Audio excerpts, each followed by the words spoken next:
Just kidding. I can't play the piano. I tried. I took piano lessons when I was a kid, and then I took them again, maybe my freshman and sophomore years in high school, and thought, gosh, maybe that would be a way to meet the ladies. It wasn't. I'm not really very good at playing the piano. I never was. I really have few, if any, musical talents. I'm not really good with rhythm either.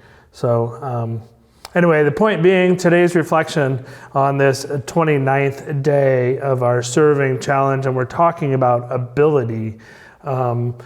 Here at Ascension Lutheran Church, I'm Pastor Scott, to kind of get the business out of the way. Pastor Zach today talks about Steph Curry, and those of us here in Northern California, even if we're Kings fans here in Sacramento, we are well aware of Steph Curry and the Golden State Warriors now out of San Francisco, and the giftedness that Steph has as undeniably the best three-point shooter and probably pure shooter in the NBA history, and he's, as Pastor Zach mentioned, gaining all the records. And as I was reading that, I was reflecting, gosh, I wonder if people get bothered by the sports analogies I made, because I could really resonate with that. But if you're not a basketball fan and you don't know who Steph Curry is, maybe it matters less to you. That's why I'm sitting here at the piano, but I can't play it. But it's that reminder that some of us are gifted for different things. And I talked on Saturday a little bit about that and doing a giftedness assessment.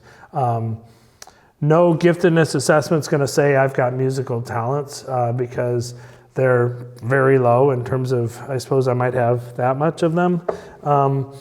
But they are going to help us identify some areas that we may or may not know we have. And one of the things, the points that Pastor Zach makes in today's reflection is that you may have gifts. Even if you don't practice them, they are still gifts that you have, spiritual gifts that you've been given. And it may not be the season in your life right now to develop those and practice those, but it may be later in life. Or maybe you're at a point in your life now where the ways that you have used your spiritual gifts previously, you're not able to do anymore. So maybe there's ways to adapt those. Or maybe there are some other gifts that you have that you've just never fully utilized or developed. I wonder someday, we have a piano in our house. We've always had a piano, or almost always had a piano. We moved a piano to seminary up to the second floor of a 2-story walk-up, much to the chagrin of those who were helping us. And our kids took lessons, and none of us really plays the piano, but I would miss not having it there. And there's always that option that maybe it's a gift that I can, with some practice, develop some. But as Pastor Zach said, even though Steph Curry had 25 dunks in his first few seasons in the NBA, it may not be something that I fully develop, but utilize for my own pleasure. It would be nice to be able to sit down and really know what I was doing. So, giftedness. We each are given gifts, and really the body of Christ is not experienced in its fullness unless each of us are exercising those gifts. If any one of those gifts is missing, we're less than.